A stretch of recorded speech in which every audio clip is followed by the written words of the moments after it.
দেশে ছিল দুই নগর, সদম আর গমরা, নাম ভুলে ভরা ভোর। মানুষ করত ভুল সব সময়, চলতো নিজের মতো, ভালো কথা কারো শোনে না, হৃদয় হতো কঠিন যত। ঈশ্বরকে ভালোবাসি, ভালো পথে চলি, সত্য কথা বলি, আমরা ভালো কাজ করি, তালি দেই পা ধুলাই, হাসি মুখ ভরি। ঈশ্বর মানে মন দিয়ে প্রাণ দিয়ে, আশীর্বাদে দিন কাটে ঝড় ঝেরি।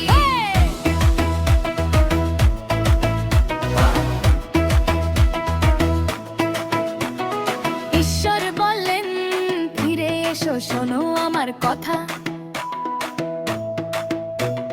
তবু তারা শুনল না তো, পাপেই বাঁধল ব্যথা। কিন্তু